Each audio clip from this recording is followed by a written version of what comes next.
'Twas a long time ago, longer now than it seems, in a place that perhaps you've seen in your dreams.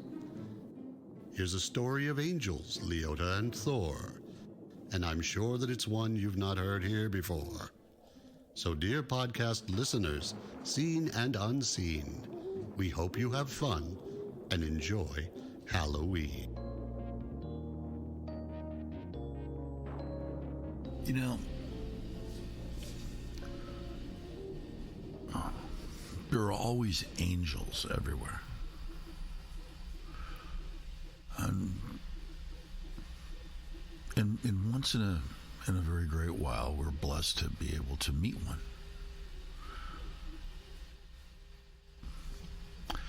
I had such a privilege. My angel's name was Leota. In about 1986 or so, I was working as a ride concept designer and illustrator, fresh out of Art Center College of Design, for a company that I've referred to before called Sequoia Creative in Sunland, California. And it was a wonderful place. It was founded and created by Bob Gurr, who, as many of you know, former WED engineer. Dave Sweninger, who ran the Mapo animatronics at Imagineering, or WED, back in the day.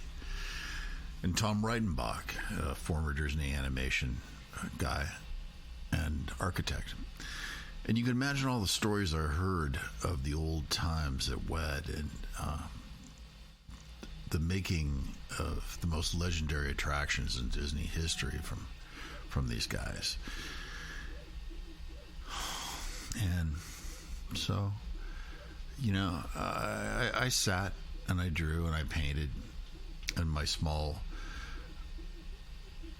design department as the sound of pneumatic tools and faint smell of resin casting drifted through the building from the huge production shop in the rear. And this is where I was bitten by the bug, you could say, to work in themed entertainment.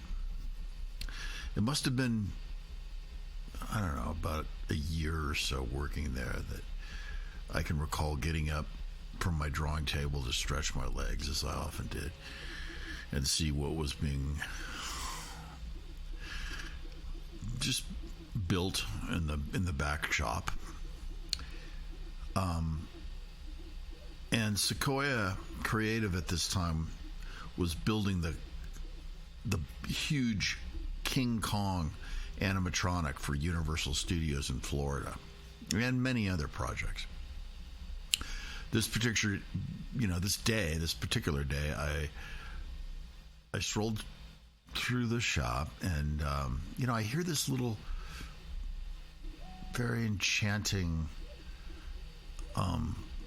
woman's voice off to one corner way in the back of the production area. And I'm like, what is that? It sounded like a woman's voice that was talking to a child or a pet or something like that. A very beautiful, angelic kindness and a childlike tone in her voice. And I was totally mesmerized as I was searching for where this was originating from. And I heard this sweet woman's voice. She was saying, "Okay, sweetie pie, I will have you all set to go real soon. Don't you worry, honey. I'm painting you a beautiful new saddle with gems and all kinds of things." And she continued, And I'm thinking, what's going on back here? And I headed to the direction of the voice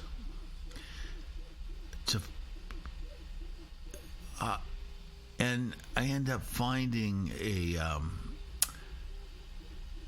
half dozen or so old wooden carousel horses that were sitting in the Sequoia shop way in the corner. Apparently, Sequoia had agreed to refinish these for some theme park. And one of those small, side gigs, I guess you could say, that the company was doing. And out of the darkness of the corner, there was just a few little shop lights on that were warmly shining on these old wooden horses in the corner, and I discovered the source of this voice, and my eyes, they bring to focus this older woman who kind of tilts her head down and looks over her reading glasses at me, and she kind of giggles, and she goes, "Hi." And she goes on to say, I was just telling the horses that everything was going to be just fine. These poor little babies need so much attention. And she giggled and laughed a bit and said, "Hi, my name is Lee Thomas." And so the first thing that struck me was she had the most beautiful blue sparkling eyes I had ever seen, and they were framed by this dark mascara and big butterfly like eyelashes.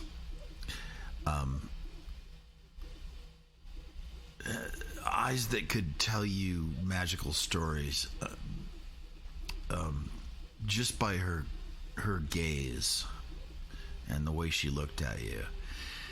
And I sat with her for a while, and I watched her paint, and it was absolutely the most enchanting thing I had ever seen.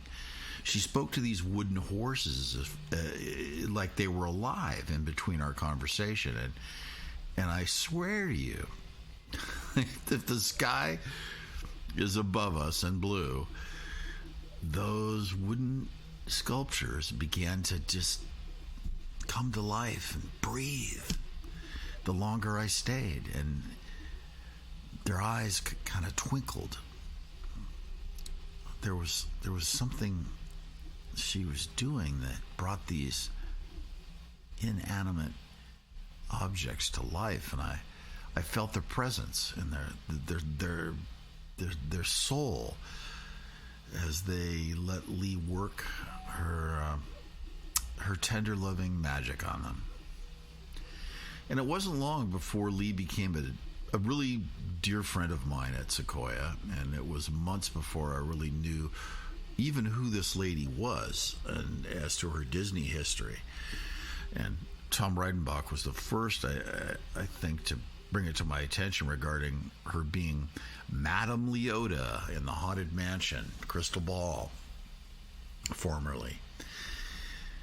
And also, of the work that she did at WED, and figure finish on the Pirates and the Enchanted Tiki Room and all kinds of things. And she never bragged about it or boasted about it or talked about it. So, you'd have to know about it to have any idea of who this person was. This trait greatly added to the wonderful childlike magic that Lee possessed. And as months went on and Lee worked on various projects there, she fit seamlessly into the small group of designers in my department. And though she was probably over twice our age, it really didn't matter. She loved to laugh at our immature humor and our shenanigans, and I absolutely loved her laugh. It was nothing short of infectious, and it was saturated with sheer childlike joy. I recall on one instance her begging us to stop making her laugh because it would make her cry with laughter, and her mascara would run down her face. I recall many lunches where we all sat in the break room, or back in the design department we had a table where we often congregated and ate our lunch, and we all were almost sick to our stomachs with laughing, and including Lee, and we all adored her. And she used to say, "Oh, you keep me so young. I love being with you guys." And so I think that must be why we all were gifted with each other back then. I sure know she was a blessing to all of us, no doubt, especially me. And one of my favorite things was when the design department would decide we all wanted to go to Disneyland together on a Saturday. And Lee had, her Silver Pass still, even though she had been let go from Disney a few years just before that. And she would walk us in on the side gate, some of us. And if you could only imagine what it was like to go on the Haunted Mansion and Pirates with Leota herself. I mean, I got to do this. I sat in the Doom buggy, as they call it, numerous times with Lee.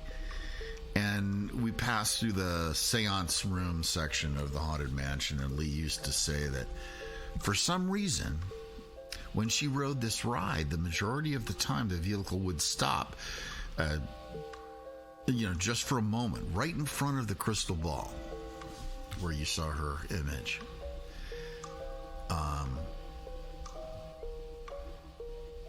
And I'll tell you what, I have no idea if it was sheer coincidence or something far more wondrous, but the first time I rode with her, she and I,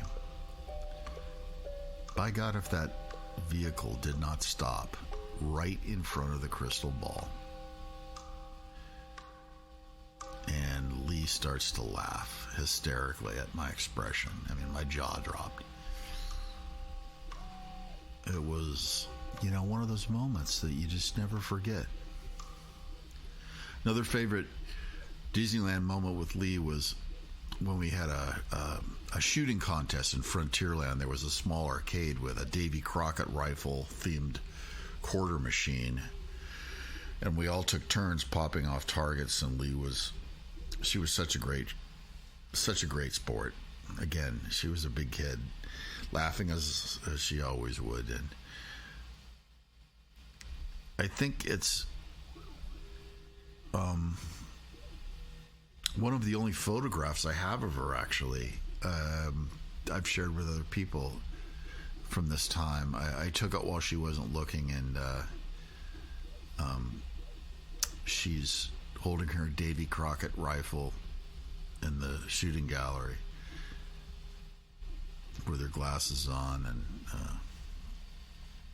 it's a very sweet memory and photograph. Another favorite memory was at the time. It happened that Lee and I got laid off from Sequoia at the same time. Work was slow, and I think it was only a few weeks, and I get a call from Lee, and she had gotten a position as a production artist for the first of the Disney stores when they were first getting started. And this was back when the first ones were being created all differently. They all had different themes. And Lee put in a good word, and before I knew it, I was working side by side again with Lee in Burbank in this old dusty production building painting set work for the stores. And I spent a lot of days chatting with her as we painted, and she spoke about her daughter, Kim, and her past and all the memories of working at WED. And it was a wonderful thing to hear as we did our work. And the thing I liked the most was when she talked about Walt. I believe Walt saw the magic, the innocence and the pure magic and gift to the company that Lee brought and cherished her as much as I did.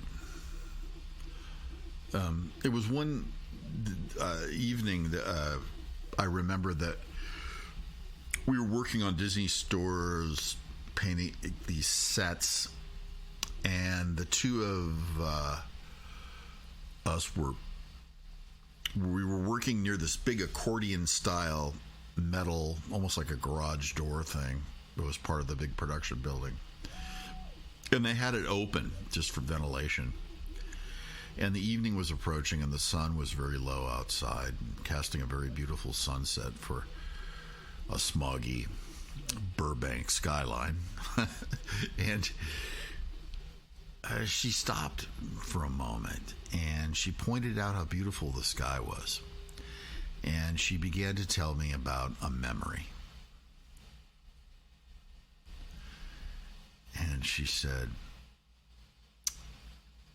there was a time when she was doing a painting rehab on the 20,000 League sub ride in Disney World when it was still in operation. And the entire lagoon of the ride was drained dry. And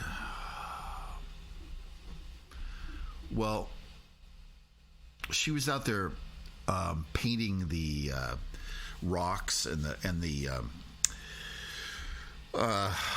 the coral and all the things that were down there, freshening them all up, so that when they refilled it, it would, look good again. And she said to me when I was down there, and it was all drained, I was all by myself, and the sun was getting low. And she said, I was feeling sad a bit, because she said she remembered back when Walt was alive, and he used to make it a point to let Lee know that he appreciated her work and that he approved. And when she was doing the birds in the tiki room, the faces of the pirates and all those things, she said Walt would always walk by, often late in the day, and say, "Great job, Lee. Good job." And she said she knew she had done things right, and that made her feel wonderful that Walt would say that to her and engage with her like that. And Lee went on with her story, and she said on this particular late afternoon, as she sat alone, clothes and arms full of paint and sitting at the bottom of this dry submarine lagoon,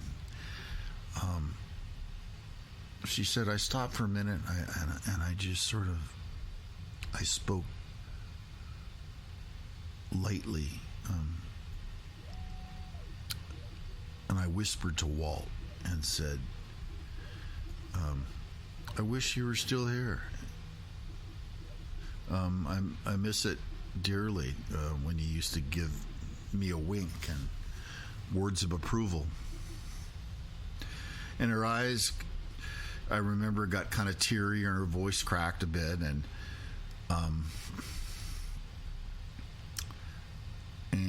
she looked at me and said, do you know what happened next? And of course I said, no, what? What?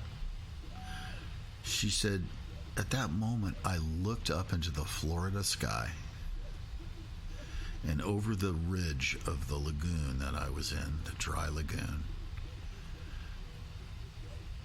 I saw the most breathtaking, unbelievable rainbow.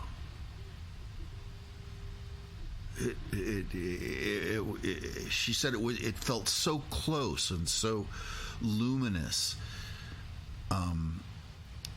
She said I felt like I could reach out and take a scoop of it, like it was ice cream. And she half cried and half giggled in a way that you'd have to know her to understand. And she went on to say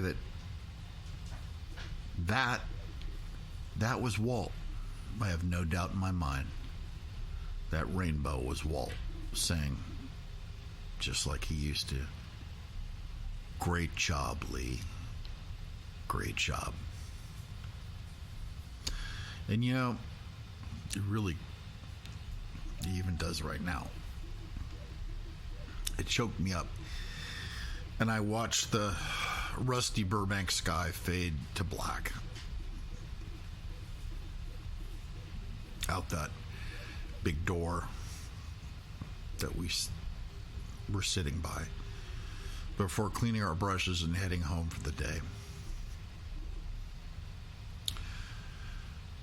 Not long after this, I was hired back to Sequoia Creative and back into my career, eventually into the 90s, which brought me into Imagineering. And I spoke to Lee once in a while over the years. I'd always ask how she was doing and what she was painting. She told me about her watercolors and that she loved to paint cabbage flowers in her spare time. I don't know why, of all things, cabbage flowers, but that's what she wanted to do. And not long after, I end up hearing that she passed away of cancer. And I knew I was never going to hear that voice again.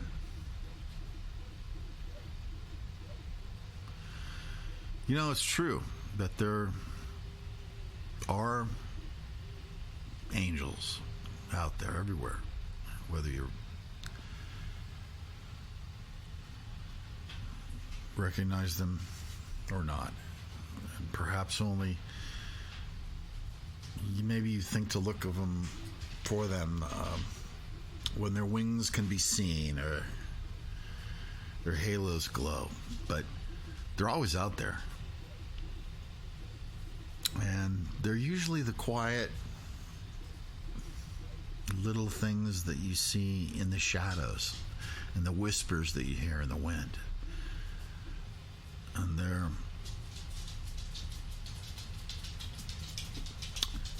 they're there in their ordinary paint spattered clothes, and they are beautiful.